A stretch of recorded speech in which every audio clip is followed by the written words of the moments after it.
Hey guys, I thought I'd do another deck profile, but this time on the main deck, the Fabled Shooting Star deck, which I originally created after playing around with the Fabled cards, which is ironically how they ended up in a Dragoonity deck.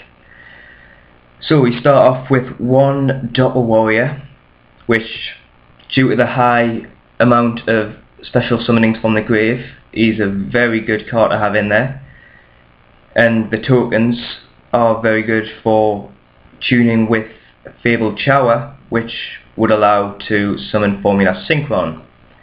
We have 3 Fabled Grimro, because basically it's one of the best searchers in this deck, since it's able to get out any Fabled monster from your deck and place it in your hand, just by having another Fabled on the field. 2 Fabled Cruce, because it's able to summon forth any level 4 or below Fabled monster from the graveyard, which can include the Synchros, which would be Kadari and Unicorn. But besides that, it's just very good when you've got Kushano in the graveyard. Speaking of which, we have Kushano here. We have him twice. And his effect is that you can discard 1 Fabled monster to the graveyard to add him to the hand. And since there's so many discard effects, it works so brilliantly, as well as having another tuner in your hand. We have Fabled Lurry twice. He's only level 1, but he works very well with Chower to play another formula, as well as just being very weak and stuff. 2 Fabled Raven,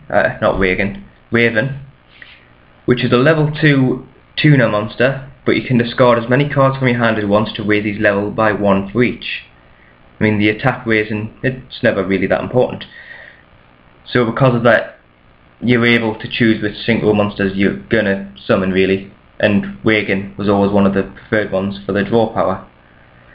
We have 1 Honest, because it's a light based deck. It's, well, one of the most honest light based staple monsters around, due to its, well, pretty obvious surprise attack from the hand. We have a Morphin Jar, which allows you to discard and replenish your hand. Sure, it helps your opponent a bit, but I prefer to do it in my own turn so that I can swarm pretty quickly. A Quillbolt Hedgehog, I've always had doubts about it, but once it's in the graveyard, you've got a very good, well, synchro material monster that's waiting for once you've got a tuner on the field. 3 Cerberus, it's a staple really. When it's discarded, it's special summoned, and it's a tuner monster. It's used with Ganashia quite a lot. 2 Fabled Shower, it's good for the discard effect, and it makes way for Formula Synchron, which obviously makes way for the combining with Stardust Dragon to make Shooting Star Dragon. 2 Fabled Ganashia, just because of its discard effect, because that's what everyone loves.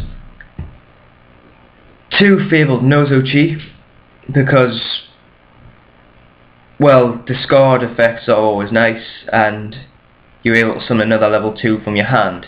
So you could essentially get rid of Granashia and then summon Cerberus at the same time, and then you've still got a normal summon as well, and that would be a level 7 Synchro. Or 5 if you want to do Reagan first. And the Tricky. It's a level 5 effect monster with 2000 attack, but it's rarely used for attack. Generally half the monsters in this deck aren't used for attack. And you can discard 1 card from your hand to special summon it. So, let's say you've done Cruce, you could have any card from your graveyard, you can have Sybil for a quick level 7. Moving on to the spells, we have Card Destruction, again fairly obvious. Dark World Dealings, again. Heavy Storm, staple. Monster Reborn, it's again a staple. Pot of Avarice, staple again, and then we've got the Synchronized Realm, just like in the Dragoonity deck, since this deck does synchro quite a lot. Of the traps, we have Beckoning Light, because it allows you to replenish your hand and get rid of anything that you don't actually need at the time. Bottomless Trap Hole, 2 Dark Bribes, a Prison, a Mirror Force, 2 Solemn Warnings, and a Starlight Road to give access to Stardust Dragon. In the side deck we have 2 goes in match, since almost every card in this deck is light. Well, besides Morphin Jar, Quillbolt Hedgehog and Tricky. But Morphin Jar, it's face down most of the time anyway, and Quillbolt Hedgehog can be taken out as well as the Tricky, if you do decide to go for that angle. We've got an Imperial Iron Wall, which could technically screw up the Shooting Star element, but it stops people from ruining your combos. And we've got Shadow Imprisoning Mirror, since there's no dark type monsters in this deck. Of the Synchro monsters, since I don't really use Xyz monsters that much, we have an Ancient Sacred Vern. It's one of my favourites. It has to be, because of how quickly it can beat down your opponent. It's only level 7, and how many level 7s did I mention that you could get out there? As long as you've got a few more life points than your opponent, you're going to be completely fine. Black Rose Dragon, I'd always choose Sacred Vern over it, but I've often seen a combo with Leviathan done so you instantly get 3 Fables back in your hand, but I can't see why you would summon a level 10 monster just to destroy it. But then we've got 2 Fabled Wagon, because I like the draw power, a Flamville Urquizas, which was of course just for when your opponent was playing really defensive. Formula Sync 1 for access to Shooting Star Dragon. And one of the recent adds was Gaia Knight, the Force of Earth. It's a 2600 attack point beat stick, and it's in there because I've made this deck to suit the September ban list. But I didn't make it, but I just edited a bit.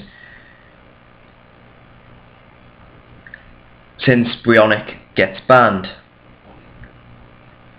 We've got a Mistworm, because again Trishula's banned, but I often found that Mistworm worked better, since it can clear off 3 cards off the field. Meaning, well, you've got 2500 attack points straight to your opponent's life points. We've got a Scrap Dragon, just for general clear ups. Obviously the Shooting Star Dragon, which I found fails a lot with its effect, because I'm just generally very unlucky. Since I'm using Grimro to get out most of the tuners, his multiple attack effect doesn't really work that well. But I do get the odd one where I've got 2 tuners, but I've had it where I've had none, so it's a risky effect. Obviously negate an effect which was destroy cards on the field.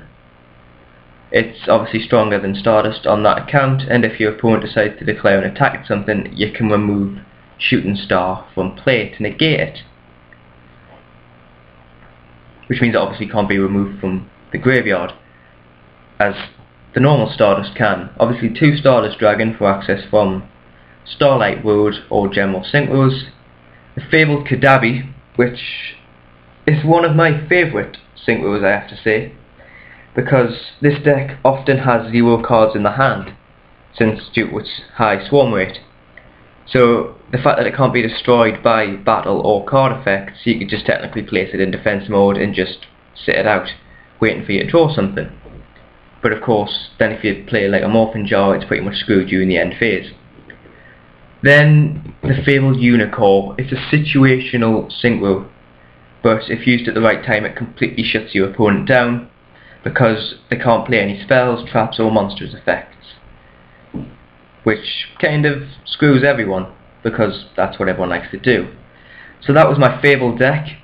I hope you like it, and leave a comment for me to take a look at.